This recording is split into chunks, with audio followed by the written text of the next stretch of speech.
You're listening to The Continuing Adventures of Billy Barbarian, written and read by J.R. Murdoch. For more information, please visit ofgnomesandDwarves.com or jrmurdoch.com.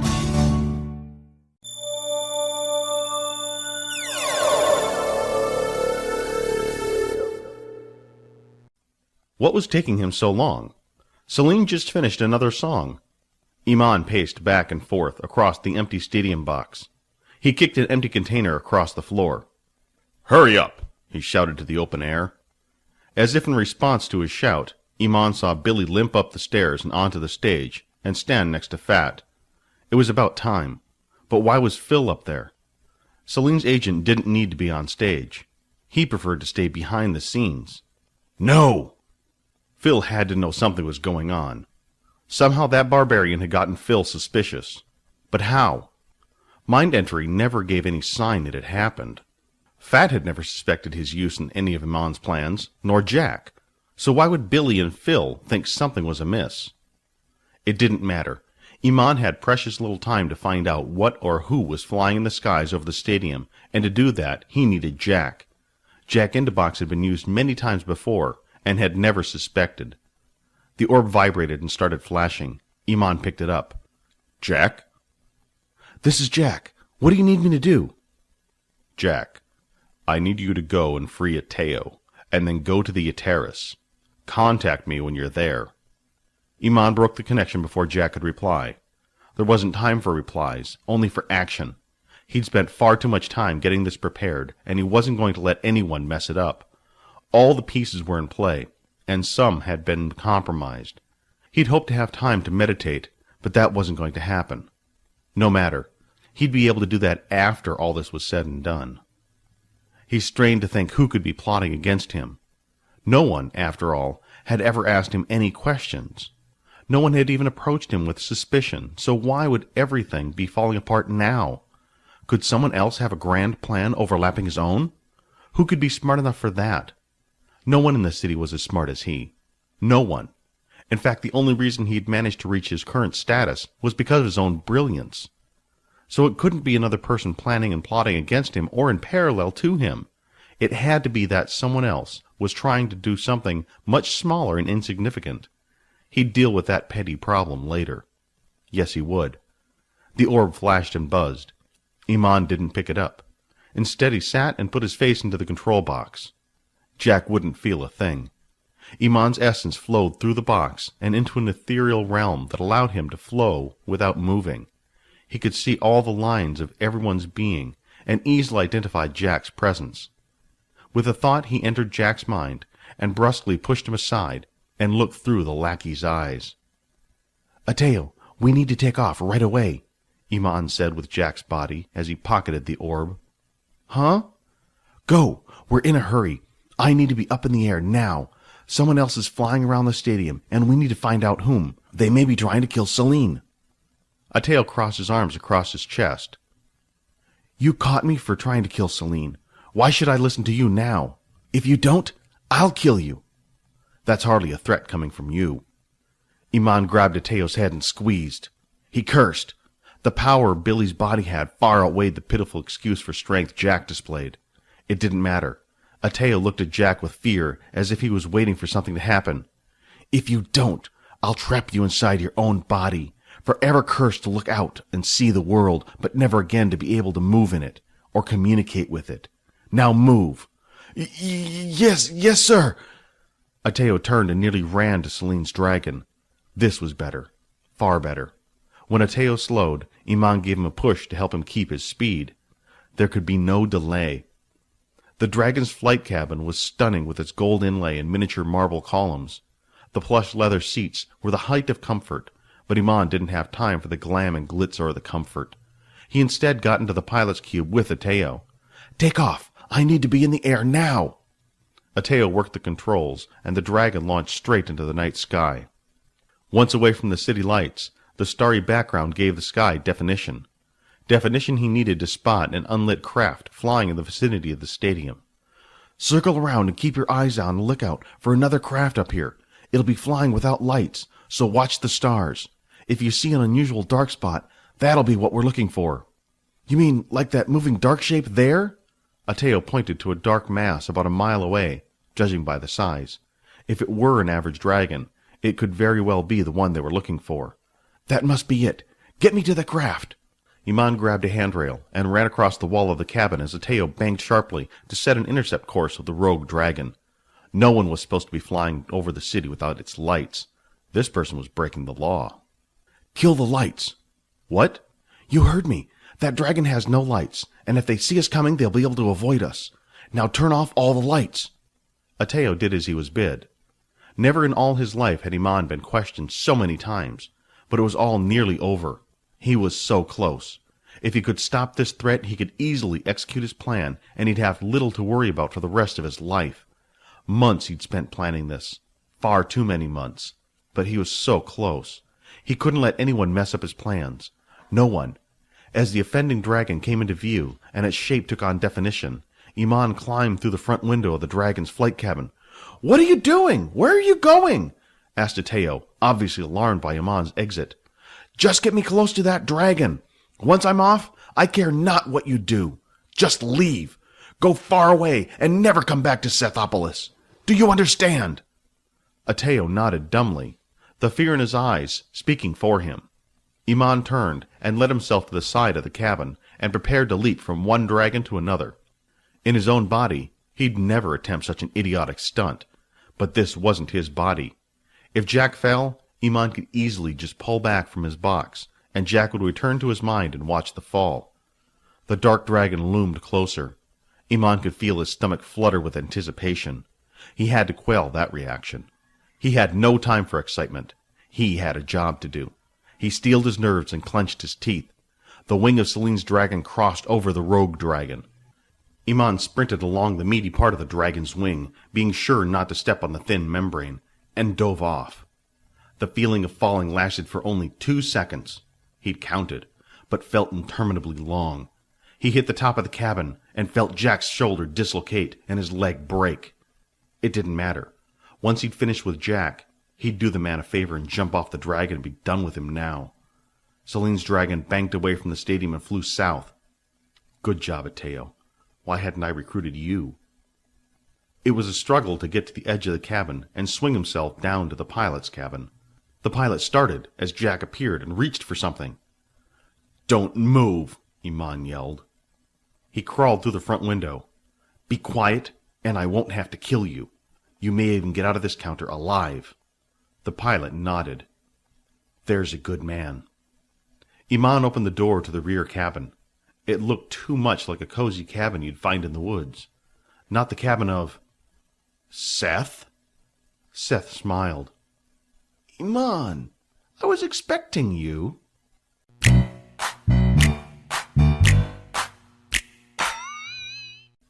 Watching Celine from the stage, Billy still felt shaky. Every part of his body was covered in goosebumps. He felt weak. Weak and useless, that's how he felt. Like his insides had been filled with uncooked pudding and left in the snow. Pudding. Why do you have to go and start thinking about food? His stomach rumbled in its natural response. "Where Jack?" Phat demanded. "He have another job," Billy said, and then squinched up his face. Had he been around Phat that long that he started talking like him? "You make fun of me!" Phat kicked Billy in his good leg. Maybe Phat was starting to take a liking to him. Billy smiled. "What job?" "He didn't say. He just said he had something else to work on." Billy scanned the stadium and watched the waves of people sway and dance in the torchlight. Nearly all of them were blissfully unaware of anything that was transpiring around them, and concentrating on Celine's singing. She sung beautifully, yes, but Billy had his job to do too. He had to make sure he was doing it, and not just watching Celine. Nothing moved in a way that it shouldn't move. Billy scanned the stage and saw the stagehands move about as well as the lights from the dragon taking flight. "A dragon?" Phil and Phat turned and followed Billy's finger. "That's Celine's dragon," Phil said. "I thought Ateo was tied up." "He is," Billy answered. "Phat, do you know anything about that?" "I know nothing." "Do you think Jack took the dragon?" "No, he know how to fly. He not smart enough to fly dragon." Billy turned and limped off the stage. He suddenly needed to know where Jack had gotten off to. He hoped it wasn't Jack in that dragon. Maybe Ateo overpowered him and got away. But why would Jack need to go down and mess with Ateo anyway? Ateo was tied up, and they were going to attend to him later. That's what the city guards were for. They were just here to keep Celine safe. Each step hurt. "Billy, where you go?" Phat asked. "You need to stop going." "I need to check on something. Phil, can you come with me? I think something is wrong."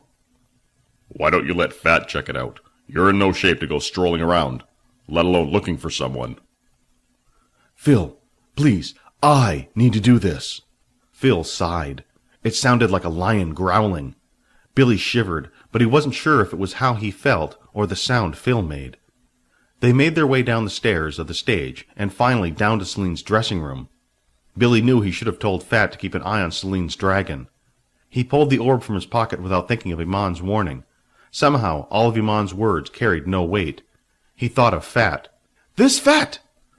"Phat, this is Billy." "Billy, you no show up to Phil, do you?" What's that? asked Phil. Billy stammered. I'll explain later."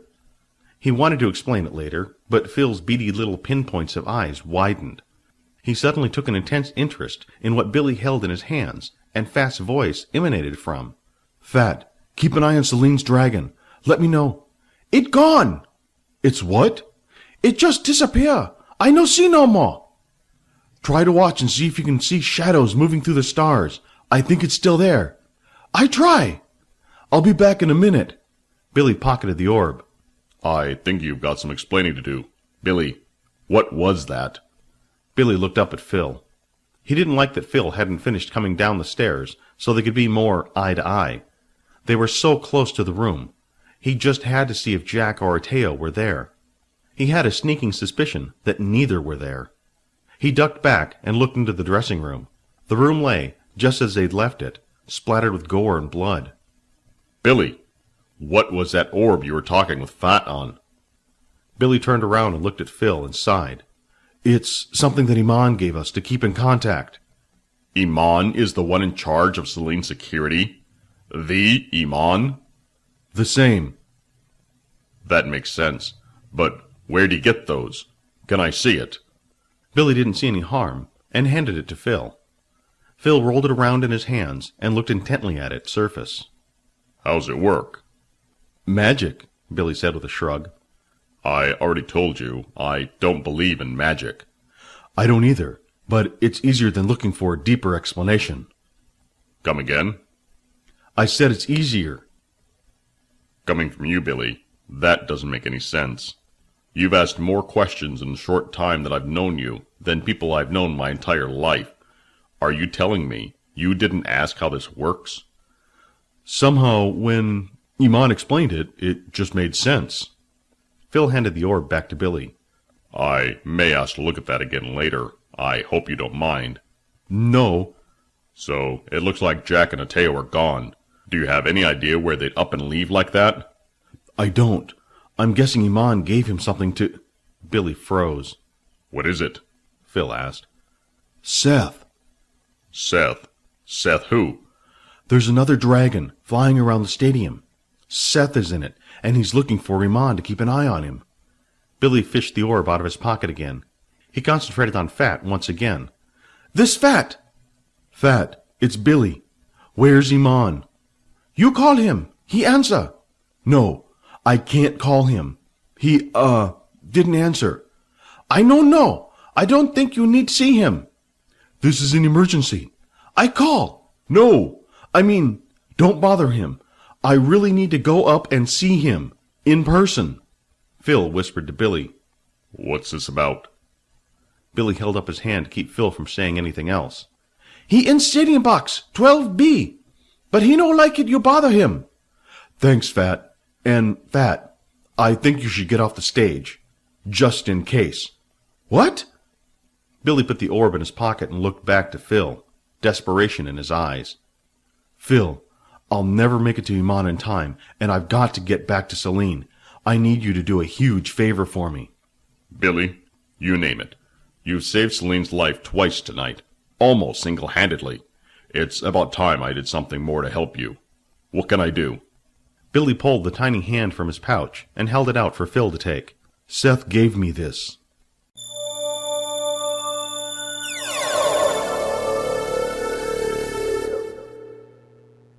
How could Seth have been expecting him? He'd given no clue that Seth should have been able to detect. None at all. Iman looked at the table Seth sat next to and saw the splashes of color in greens and reds and blues, showing varying strengths of magics across the city. The largest of these swirls of colors centered around the stadium. Who else could have produced such a signature? I've noticed a slight surge of power at your tower, but it dissipated. I wouldn't have grown suspicious if it hadn't been for the massive increase around the stadium. Seth never stood up, but only puffed at a long pipe and watched Iman. He motioned for Iman to sit down. I prefer to stand. As you wish. Know this, Iman. Whatever you have planned, I will stop you. Iman laughed. You can't. It's far too late for anyone to stop what I've put into motion. Seth raised an eyebrow. It's never too late. If you think that, you've grown overconfident in your abilities. No, I've not. But you certainly have, if you think you can prevent the events I've put into motion. This is too big for even you to stop. Seth looked down at the table and watched as the colors swirled. Iman smiled at the rainbow of colors centered at the stadium. All that power in one place was unstoppable. Seth may be a great wizard, but even his power had limits, and he didn't even know the crux of the power Iman was going to wield. How'd you do it? How'd you get so much power in one locale? Iman smirked. He wasn't going to give Seth anything to work with. Why should he? Why would he let this wrinkled old man have any inkling of what was happening below? He couldn't just give up his advantage. He could lie, though. That was it. Misdirect the old fool. Give him a sense of security and rip it out from under him. But Seth could detect a lie. Perhaps he could tell the truth, and Seth would assume it was a lie. He would never trust anything he said anyways, so why not just tell the truth? Because the truth, even assumed as a lie, could lead him back to corrupt his plans. That's why. He had to think of something to say. Perhaps your readings are false readings. I couldn't accumulate that much power from so many different sources all on my own. It could be that there are many magic users there, each collecting power to their own ends. I don't doubt there are more than one mage down there, given the power isn't fully centralized and is of multiple strengths. But I must assume that you mean to use that accumulation of power somehow. I don't know how you could do it. Collect all that magic to use. So much talent in one location, I didn't see it as a problem. But with so many gathering power to them, I do see as a threat.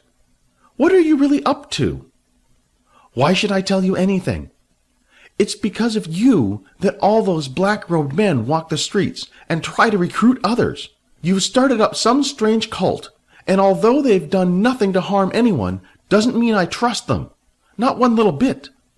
Seth tossed his pipe onto the table and stood up, pointing his finger at Iman. And, given that you're their leader, means I trust you the least. Iman spread his hands in a gesture of innocence. I have no idea what you're talking about. My followers are peaceful people. We mean no harm to anyone. If anything, we're trying to bring about peace in a land of confusion and chaos. Seth narrowed his eyes. I don't know what you're getting at, but I cannot let you leave.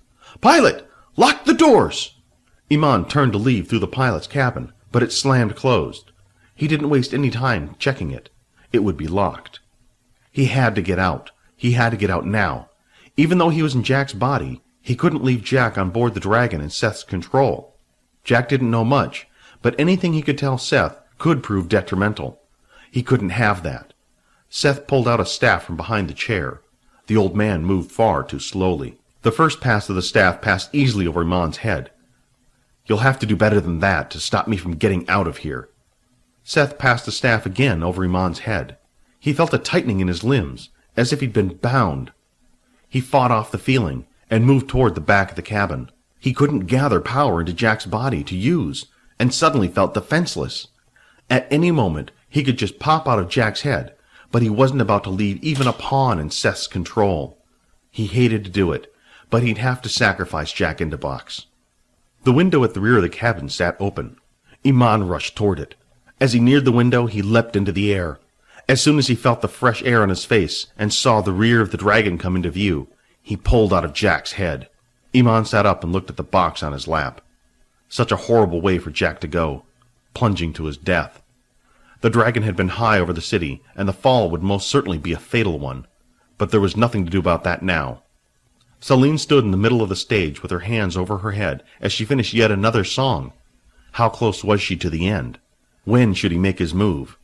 There couldn't be much left, but being her final event, she apparently intended to go longer. Iman got the feeling she was stalling for some reason, almost as if she suspected something. She couldn't know anything that was going on. She just couldn't. Iman closed his eyes and took a deep breath. He needed to focus. Jack's death hung on his mind. Such a waste. He should have subdued Seth, but knew Jack's physical strength and poor condition wouldn't have done anything against Seth's magic. He had to put it out of his mind and concentrate on the task at hand. He still had Phat if he needed him, and there was Billy. Big Billy Barbarian. Your time has come, Billy. I need you now. Iman looked down at the stage and could see Billy standing next to Phat. He had to make a quick call first. He had to make sure Phat didn't disturb anything, and it was good that Phil was finally off the stage. He'd not be able to do anything to interfere. The time had come to put his plan into action. Iman pulled the orb from his pocket and thought of Phat.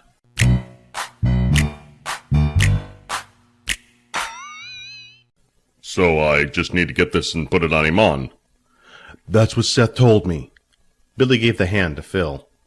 Get this on Iman, and Seth can do something to stop him. I'm not sure what. He didn't even tell me that part. Phil looked at the tiny hand and nodded. Consider it done, Billy. Thank you, Phil. How had Billy ever come to suspect Phil could have anything to do with Celine's assassination? Even that he could be remotely involved just didn't feel right. Billy needed to trust someone, and it felt right that it was Phil. Somehow it was as if Phil and Billy had become brothers of a sort. A brother Billy always wanted. Someone he could entrust anything to. Phil made short work of the stairs and quickly disappeared. Those same stairs made for grueling work for Billy. He struggled up them and knew he'd have more to climb to get back on the stage. It struck him. If he suspected that Iman was up to something, could Iman suspect that he knew? Was it at all possible that Iman knew more than he let on? Something about the man screamed intelligence, but a quiet, cold, and calculating intelligence. He obviously had some sort of plan, and Billy lay at the center of that plan. Billy stopped on the stairs. Maybe he should take himself out of the equation. If he weren't available for Iman to put into action, then no harm could come to Celine, right? He could just hide out until the concert ended and then come back to the stage. The danger would be gone, and all would have turned out all right. On the other hand, if Iman's plan counted on Billy's inaction, and blame would fall to Billy for not performing his duties, and all eyes would turn away from Iman as a potential suspect in the harm that would befall Celine, Billy could be put into jail. He'd never survive being locked up. He also couldn't just sit aside and wait for things to go wrong. If Iman was going to attack Celine, he had to make sure that he was present and do everything in his power to stop him. The only way to do that was to be on the stage. Billy fought the pain as he worked his way up the stairs. As he got to the top, he removed his battle axe and held it ready. No harm would come to Celine. No harm at all. He ascended the few stairs to the stage. He could hear the dull pounding of the music, but the pain flared to the point he couldn't make out anything more than a throb in his head. He couldn't even hear Celine's sweet voice. He wanted to hear her. He wanted assurance she was still well. At the top step, he could see her, dancing and singing. He smiled. Billy stood next to Phat. "Where you go? Show almost done. Where Jack?" "Iman sent him to do something." "I know. Why he not back?" "I don't know. Why don't you just call him?" Phat pulled the orb from his pocket and waited. He held the orb closer to his face and furrowed his brow, concentrating intently on the orb. He looked up at Billy, then at the orb again. Billy felt his pocket vibrate and pulled the orb out. "They work. Why Jack no answer?" "You think something happened to him? Maybe he's just in a place he can't talk right now." "I no like." Phat put his orb away. Billy did the same. "Iman gave him something to do. I'm sure he's fine." Even as Billy said those words, he suspected that Iman had done something to Jack. Something bad. He couldn't shake the feeling. It made the small hairs in the back of his neck stand up. He scanned the stadium. Where was Stadium Box 12B? Where was Iman? What was he up to? Phat flinched and pulled the orb from his pocket. "This Phat!" Iman's voice came from the orb, sounding weak and tired. "Phat, I need you to find the stage manager, Steve Jameson. Call me back once you've found him." "Yes!" "Iman, is there anything I need to do?" There was a long pause before Iman replied. "Stay put, and keep your eyes open. There's been 2 attempts on Celine's life. There may be another. Don't go anywhere." "I understand." Billy didn't like the way Iman had given his orders. The words were cold and lifeless, as if he recited something instead of really speaking, almost as if he had not wanted to speak to him. Billy didn't like it, not at all. He stopped Phat. "What do you think he wants with Steve?" "I don't know. I go get him." Phat tried to pull away from Billy. "Really, Phat, we're supposed to be watching Celine." Phat sighed. "We have job to do. That job whatever Iman tells us to do. He want me go find Steve Jameson. I go find Steve Jameson." "You mean you don't care why he wants him?" "Why I care? I still need get him." "Maybe we should ask him what he needs Steve for. I talked a lot with Steve when you sent me to go look around the stage. Maybe I can save him some time and answer his questions." Phat's eyes widened. "He no want talk to you. He want I find Steve. Your job watch Celine. You watch." Phat's tone had changed since they first arrived at the stadium. It made Billy nervous, almost as if Phat had some idea what Iman was up to. But he didn't like it. Even so, he wasn't going to go against Iman, and would do whatever the man bid him to do. Billy looked at the ground. Phat squeezed his arm. "You good man, Billy. You do your best. I go find Steve." Phat left. Despite the words of good intentions, they did nothing to make Billy feel better. He wanted desperately to know what was going on. Iman obviously had something planned, but what? And why? What did Celine have to do with his plans? So many questions, and no one to answer them. Billy wanted to sulk away. He had no business being on the stage. Sure, he'd protected Celine twice, but those were physical attacks. Seth had mentioned magic, and Billy had no defense against that. But wait, he did. Seth had given him the silver rod that would protect him from magical or physical attack for a short time. If anything else came at Celine, possibly from Iman himself, he'd be able to use that to protect Celine and get away. He replaced his battle axe and pulled out the silver rod with the tiny vines on it. He traced the pattern with his fingers. Such a simple item was so much power. Billy's head snapped up. He was the only one left on the stage to protect Celine. He had to be at his best. He shifted his weight, winced, and righted himself. His wounds were growing stiff. Tomorrow he'd be severely limited in movement, but for now he'd have to try and keep blood flowing to those wounds so he wouldn't freeze up at a critical moment. He flexed his foot and bent his knee as he massaged his shoulder. The pain brought him back into focus to the task at hand. Pride filled him. He had saved her twice and knew he could do it again if the need arose. His eyes shifted to watch her dance for a moment, her body gyrating in time with the other dancers. He could easily spend the rest of his life with her. She was so beautiful, so graceful, so... Something in Billy's mind tried to push him aside.